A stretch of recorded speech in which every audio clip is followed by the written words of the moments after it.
In our previous class, we learned about the problems related to the chapter number 4, and that winded up the chapter. And in today's class, we'll learn the next chapter, that is chapter number 5, that is laws of motion.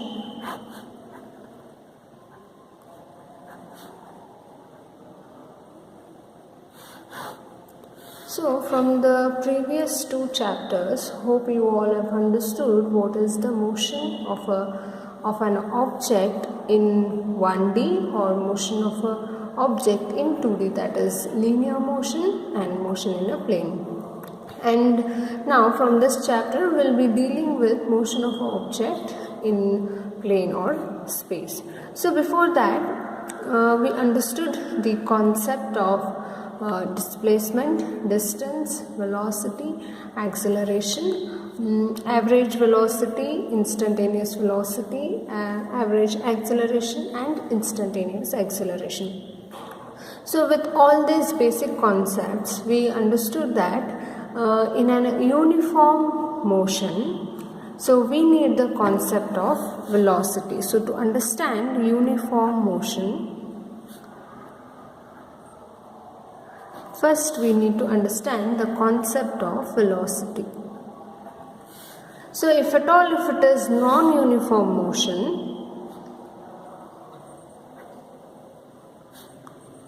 then we will look for acceleration. So non-uniform means at every instant the velocity of an object is changing.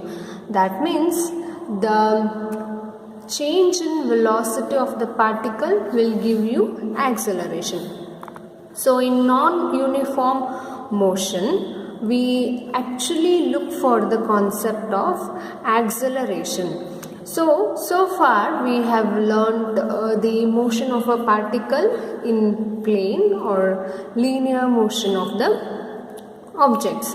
So but we don't know what is that physical quantity that makes an object to move. So that is our basic question for this chapter.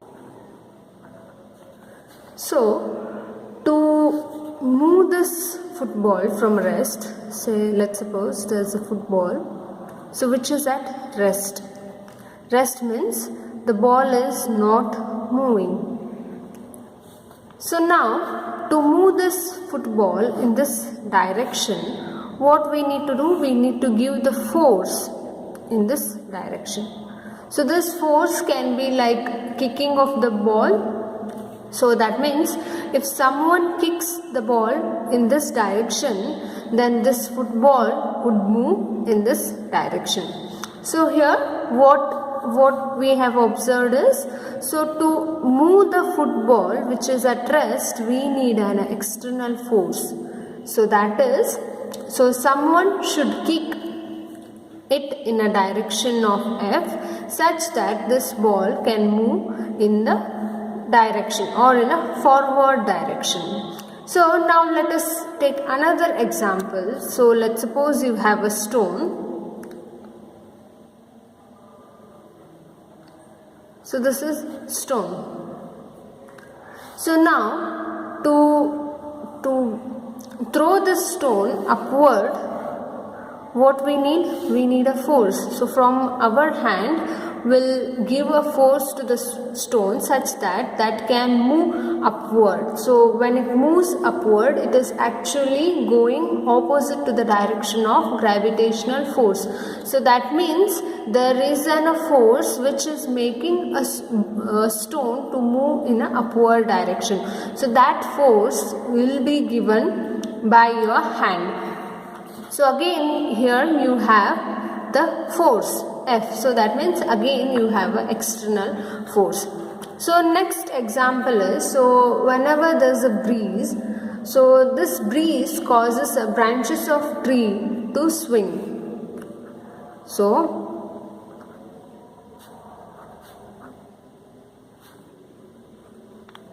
whenever there is a breeze, so the branches of the trees like leaves flowers, they will swing, because this force, this breeze is giving a force to the branches of a tree to move. Now even if you take a boat which is moving in a river, so to move this boat we need to row it. So if you row, the boat will move in the forward direction. So if there is no force which is acting on a boat, then boat remains in a same place, or a boat will stay stationary. So from all these examples, it is clear that so we need some external agency to provide force to move a body from rest. So let's suppose there is a table. So if there's a book here, so this is book. So to move this book till here, then what you need to do, you have to apply a force in this direction until the book comes here. So how do you apply force? So from your hand, if you push this book, then this book can displace distance of delta x, let's suppose delta x, and comes to this position. So here you are actually touching the book and providing the force to move this book. So basically there's an external force to keep object moving, or to displace an object from rest. So like the same way, so here the object is at rest and we are displacing it by a distance delta x by applying the force from our hand. So now if you have a ball which is falling from the height h, so let's suppose this height be h above from the ground, and this is an inclined plane. That means a ball is left on an inclined plane. So what will happen? This ball rolls down and comes to the ground. So after reaching the ground, a ball comes to rest. Now let's suppose if you want to stop this ball at this point. So that is not a ground point. So in between the ground and the height h above the ground, so if you want to stop the ball, what will you do? So you will apply a force in this direction such that a ball can stop. So here what you are doing, you are stopping a ball from its motion. So that means an external force is needed to stop or to retard the motion. So here if you apply a force, so if you keep your hand here, then this force will retard the motion of the ball, or it can eventually stop the motion of the ball. So in order to keep a body in motion, we need a force. In order to make a body to come rest while moving, also we need a force. So to stop a body, what you are doing, you are applying a force in opposite direction to the motion of the ball. So here the force is in this direction. So this is opposite in direction to the motion of the ball. So here if you observe, the force is in the direction of the motion of the book, but here to retard the motion of the ball, what are we doing is we are applying a force which is opposite to the direction of the ball. So these are the examples that takes external agency called force. So here force is in contact with object. So this is not always true, or sometimes even if force is not in contact also, we can accelerate the body or we can also retard the body motion of the body. So here in both the cases the force is in contact with the object. force is in contact with the object. So, but now let's suppose there's a stone which is released from the top of the building. So let us take another example. So there's a building here. So from the top of this building, you are leaving the ball. So this ball comes to the ground in this direction. So while coming, the velocity of the ball increases because the gravitational pull of the earth is also in this direction. So that means a ball released from the top of the building accelerates downward due to gravitational pull of the earth. So this is gravitational pull of the earth. So the gravitational pull is also in this direction and the motion of an object is also in this direction. Hence the acceleration of the object increases. So that means this ball or this stone or any object which is dropped from a height h above the ground will get accelerated downward due to the gravitational pull of the earth. Now let's suppose you have a bar magnet. So this is a bar magnet. So if you keep a bar magnet towards the iron fillings, what will happen? This bar magnet will attract the fillings and bring them in a particular order. That means a bar magnet can attract an iron nail from a distance. So these two examples will give us an idea that this whenever a force which is acting on in these two examples, so this force is not at all by contact. So this also shows that an external agencies can exert force on a body even from a distance. So even from a distance, an external agencies like gravitational and magnetic forces can exert a force on a body. So the external agencies, example gravitational force and magnetic force, can exert force on a body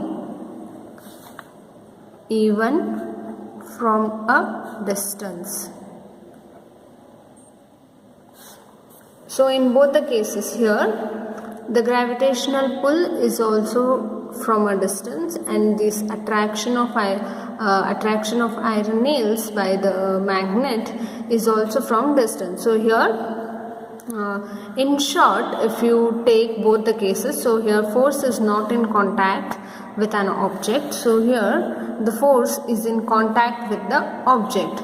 So from this both the examples we can say that a force is required to put a stationary body in motion or to stop a moving body, and some external agencies needed to provide this force.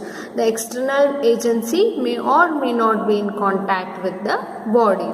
So from both the examples you have understood that the external agency may not or may be in contact with the body. So it is not necessary that every time to move an object you need a contact agency. So even if an object is not in contact, then there can be a force which is acting on the body. So we understood that there are basically two kinds of forces, one which appears on contact and one which does not appears on contact. So now let us ask a simple question. What if a body is moving in uniform motion, or what if the body is in uniform velocity?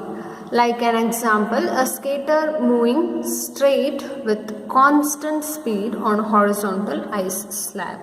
So, is an external force required to keep a body in uniform motion? So, basically a body is actually moving uniformly. Now, what is asking is an external force required to keep a body in uniform motion? Is there any force that is acting on a body to keep it uniform? So, for that, there appeared an Aristotle fallacy. So, to explain this, the Aristotle, the great physics thinker, came and he, after doing few experiments, gave a statement. Let us understand what was the statement that is given by Aristotle.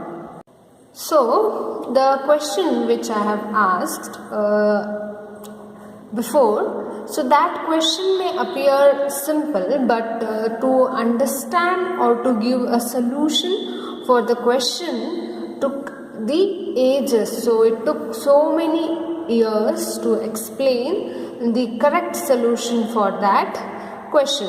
So, now the correct answer to this question. So, what was the question? The question was, is an external force required to keep a body in uniform motion?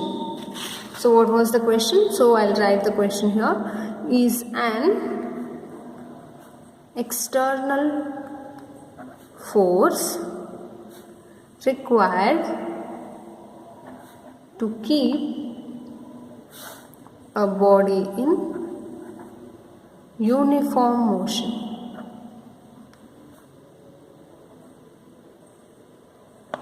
So this is the question. So to answer this question, there appeared two scientists, Aristotle and the Galileo. But the correct answer to this question was given by Galileo in 17th century.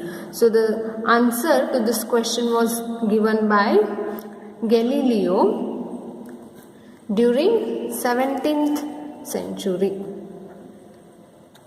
So now you got to know that who is the person who gave a correct answer to this question. So it is Galileo who said a correct answer to this question during 17th century, and this answer next became the foundation for Newtonian mechanics.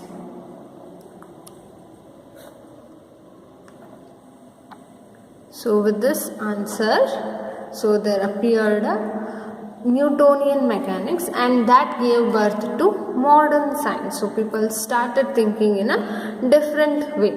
So before that, so this Aristotle is a Greek thinker.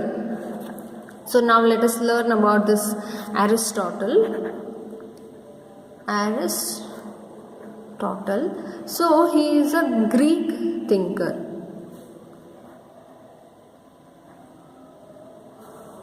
So, this Aristotle held the view that if a body is moving, something external force is required to keep it in moving. So, what he said is, so if, let's suppose, this object, if it is moving in this direction, so to move this object, there is a requirement of external force. He didn't say it is a force, but he said something external is required to keep it moving. So he said something external is required to keep it moving.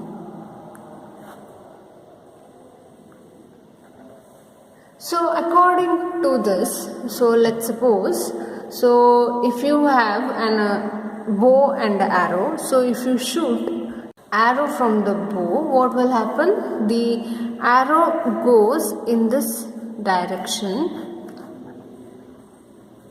Arrow goes flying or keeps flying, since the air behind this arrow keeps pushing it.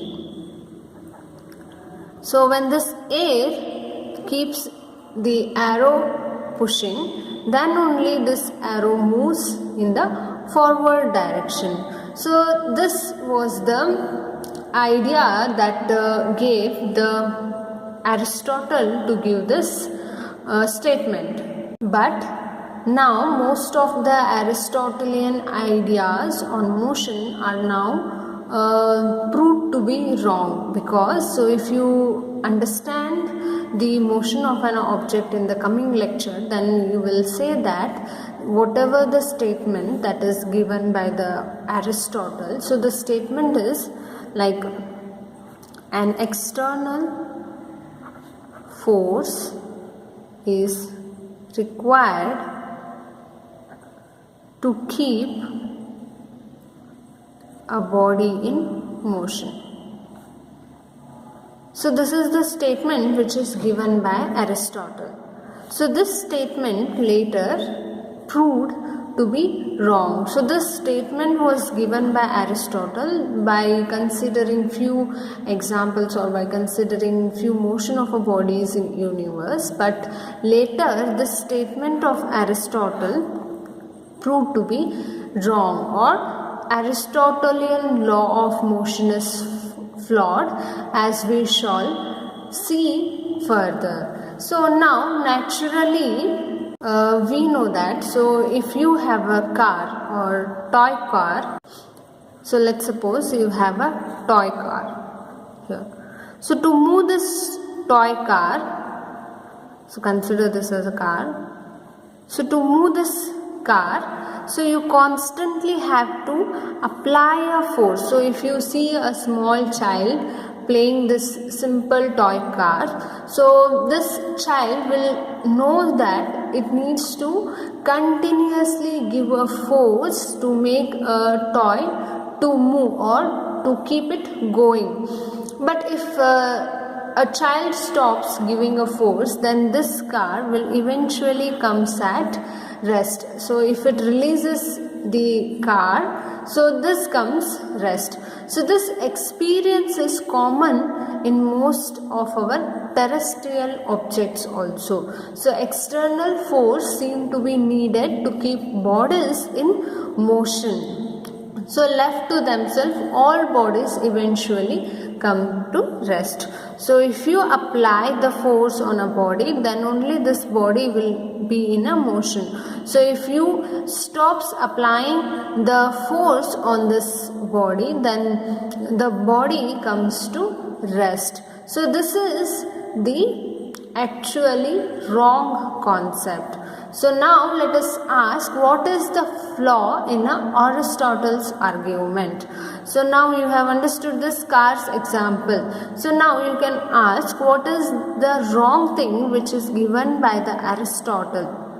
So he also said the same thing, an external force is required to keep a body in motion. So that is what we have observed here. So even to move a small toy car, we need to constantly supply the force. So if you keep this example and if you also observe few terrestrial motions of an object, then also the condition is same. But what is wrong in this statement? So now let us understand what is wrong in this statement. So the answer is, so this moving car comes to rest because of external force that is acting on this car by the floor. So that is frictional force. So what you have is, you have a car. So let's suppose, so consider this as a car. So now if this body, so let us not call that as a car. So if this object is moving, so the force is given in this direction.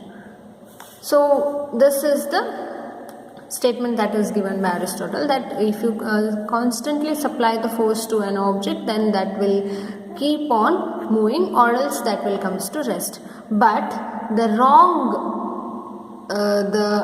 wrong thing in this case is, so this moving car or a moving object comes to rest because of external force that is acting on the object by the floor.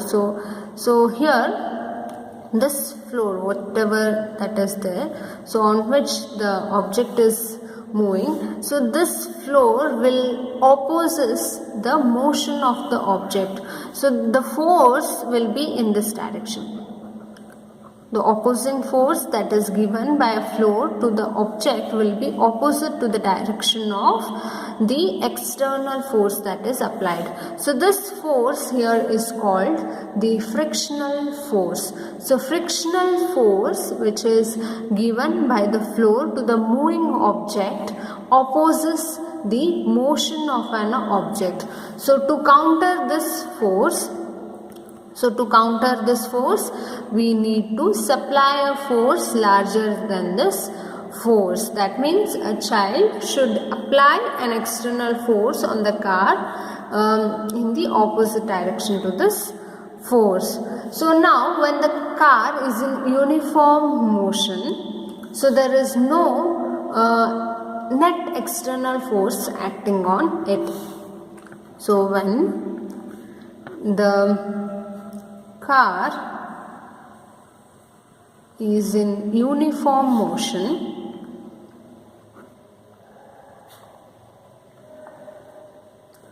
so then there is no net external force acting on it. So what this statement means? So this statement means, so to keep an object in uniform motion, this force should be equals to this force. So this force is frictional force. And this is external force.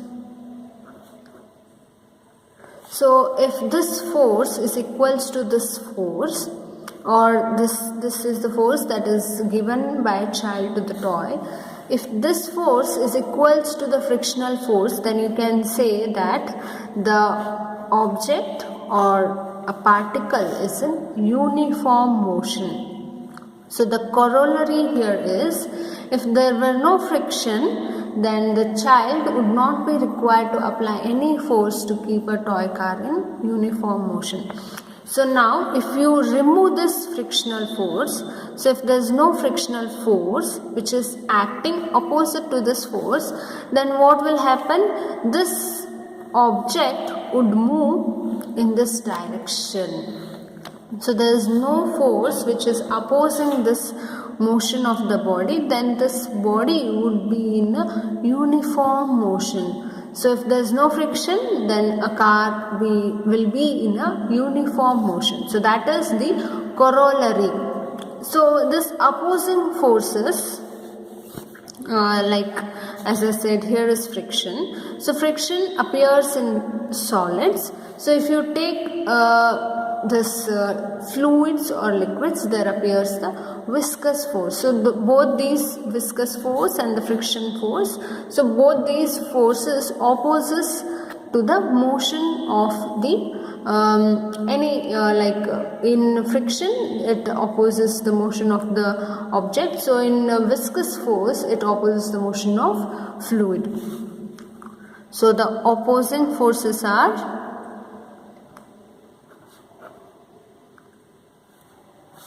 first is frictional force,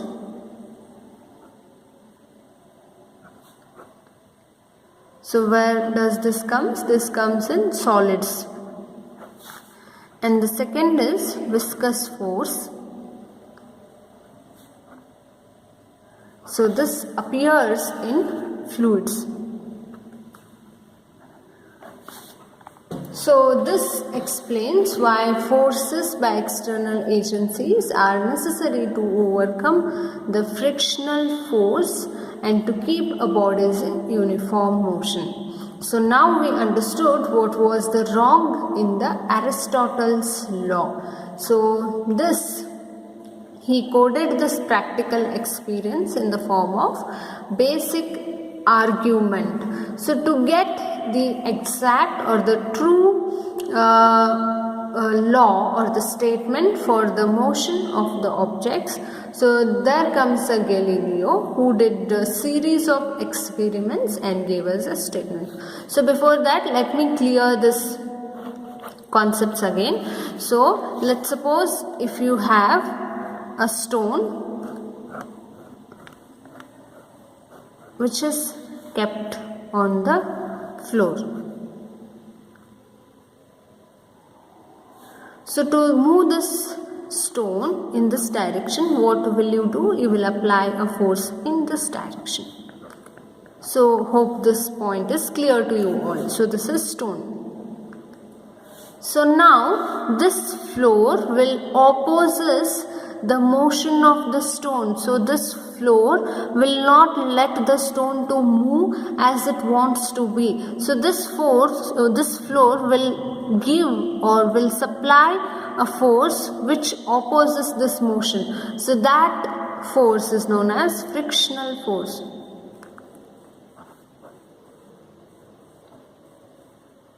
So this frictional force will be given by the floor to the moving object. So whichever the object be, let that be a stone, ball, car, a man. So whatever the example you take, a book, a chair. So every time when you try to move an object, so there will occur a frictional force which opposes the motion of this object. So if there is no frictional force, then this stone would move continuously like this, so in uniform motion. So there won't be anything that stops this stone if there is no frictional force. So if there is a frictional force, then this stone comes to rest. If there is no frictional force, then this object will be in a uniform motion. So that is the concept.